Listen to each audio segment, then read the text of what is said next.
कर सकते हैं, नहीं तो मुझे खा के कल तक फिर भूख लग जाएगी। पर वो कैसे हो सकता है? मैं तुम दोनों को खाऊंगा। अरे नहीं नहीं, आप मेरी बात मानो। आपको बस मेरे साथ मिलकर हाथी को गड्ढे में गिराना होगा। फिर दोनों ने मिलकर हाथी को गड्ढे में गिरा दिया। अब शेर खुश था कि उसका शिकार कब्जे में है।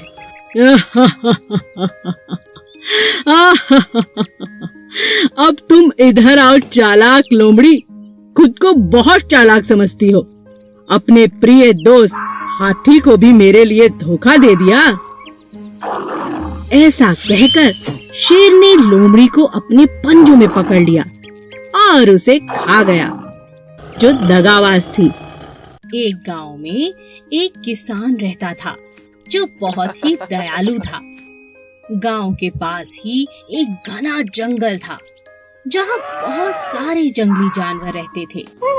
इन जंगली जानवरों को पकड़ने के लिए शहर से शिकारी शिकार करने के इरादे से वहां आते थे। एक दिन शिकार के दौरान शेर को शिकारी का तीर लग गया, पर इससे पहले कि शिकारी शेर को पकड़ पाते, वह भागकर किसान के घर के आगे बेहोश होकर गिर पड़ा। किसान ने जब घायल शेर को देखा तो उसने शेर की मरहम पट्टी की और साथ में भोजन भी कराया। कुछ दिन बाद जब शिकारी दोबारा जंगल में आए तो वह उसी शेर को पकड़ने में कामयाब हो गए। हमें शहर तक पहुंचने में 2 दिन लग जाएंगे। शेर तो मांसाहारी होता है, क्यों ना इसे जंगल से कुछ शिकार करके खिला दें। हाँ हाँ, ये ठीक रहेगा। तभी शिकारियों की नजर लकड़ियां काटते हुए एक किसान पर पड़ी। यह वही किसान था जिसने शेर की मदद की थी, उसकी जान बचाई थी।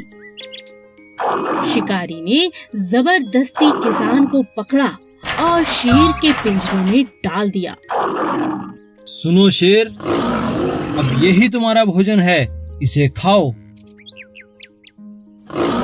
शेर बहुत गुस्से में था और भूखा भी, लेकिन जैसे ही वह किसान के पास पहुंचा, उसने किसान को पहचान लिया और उसे चाटने लगा। एक इंसान और जानवर की ऐसी अद्भुत दोस्ती देखकर शिकारी हैरान रह गए और उन्होंने उन दोनों को आजाद कर दिया। अच्छे कर्म का फल हमेशा अच्छा होता है। 2 कौवे। एक जंगल में 2 कौवे रहते थे। एक था कालू और दूसरे का नाम था भोलू। दोनों मिलजुल कर साथ साथ रहते थे, लेकिन उनमें से कालू बहुत चालाक और हट्टा कट्टा था और बेचारा भोलू जैसा नाम वैसा ही सीधा और सादा था। एक दिन कालू और भोलू में बहस हो गई। मैं तुमसे ज्यादा हट्टा कट्टा हूँ, इसलिए मैं तुमसे ताकतवर हूँ। नहीं नहीं, मैं तुमसे ज्यादा ताकतवर हूँ, क्योंकि मैं तुमसे उम्र में बड़ा हूँ और ज्यादा समझदार हूँ। दोनों अपनी अपनी बात पर अड़े रहे। कालू कहता है कि वह ताकतवर है और भोलू कहता है कि वो ताकतवर है। बस ये लड़ाई खत्म होने का नाम ही नहीं ले रही थी।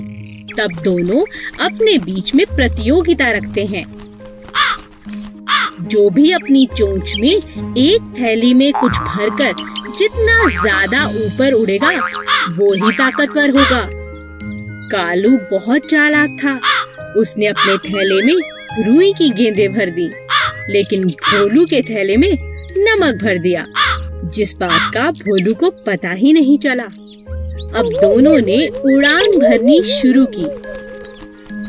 देखते ही देखते कालू ऊपर की तरफ चला गया और बेचारा भोलू वजन के मारे ज्यादा देर तक ऊपर नहीं उड़ पाया। वह नीचे नीचे ही उड़ता रहा, क्योंकि उसकी थैली में ज्यादा वजन था। तभी अचानक बहुत तेज बारिश होने लगी। कालू बहुत परेशान हो गया, क्योंकि रुई की गेंदें बारिश के पानी की वजह से भारी हो गई थी, जिसकी वजह से उसका थैला भी भारी हो गया था। उसे उड़ने में बहुत परेशानी होने लगी। लेकिन भोलू को बारिश अच्छी लगने लगी, क्योंकि बारिश के कारण उसका थैला अब हल्का हो गया था, क्योंकि बारिश के कारण उसके थैले में रखा नमक घुलने लगा था। अब भोलू ऊपर उड़ने लगा और उसने चुनौती भी जीत ली। हमें किसी को धोखा नहीं देना चाहिए। आलसी तोता। एक पेड़ पर 2 तोते रहते थे, किट्टू और मिट्ठू। एक बहुत आलसी और दूसरा बहुत ही समझदार था। एक दिन समझदार तोते ने देखा कि पेड़ की जड़ से एक बेल निकल गई है, जो पेड़ का सहारा लेकर चढ़ती जा रही है। अरे देखो, हमारे पेड़ पर एक बेल ऊपर की तरफ आ रही है। चलो मिलकर इसे काट दें। मुझे तुम्हारी सहायता चाहिए दोस्त। मैं अकेले इस बेल को नहीं काट सकता। आज तो मैं बहुत थका हुआ हूँ, हम कल काट लेंगे। ठीक है दोस्त, पर हम कल इसे जरूर काट लेंगे। अगले दिन फिर से तोते ने मिट्ठू को आवाज लगाई। मिट्ठू मिट्ठू देखो, बेल तो दिन प्रतिदिन लंबी होती जा रही है। आओ इसे काट दें। कहीं शिकारी आ गए तो इसके सहारे हमारे बच्चों तक पहुंच जाएंगे। तुम्हें इतनी जल्दी क्या है, कर लेंगे। मिट्ठू तुम बात को समझो, अभी तो बेल नाजुक है, मिलकर हम इसे काट सकते हैं। अगर ये सख्त हो गई तो इसे काटना बहुत मुश्किल होगा। ऐसा करते करते कई दिन निकल गए और बेल पक्की हो गई। तोता रोज मिट्ठू को आवाज लगाता, लेकिन मिट्ठू कोई न कोई बहाना बनाकर टाल देता। किट्टू तोता अपने बच्चों को लेकर दूसरे एक ऊंचे पेड़ पर जाने को मजबूर हो गया, क्योंकि उसे पता था कि मजबूत बेल के सहारे कभी भी शिकारी आकर उसके बच्चे ले जा सकते हैं। मिट्ठू, मैं अपने बच्चों के साथ दूसरे एक ऊंचे पेड़ पर रहने जा रहा हूँ। क्या तुम भी चलोगे?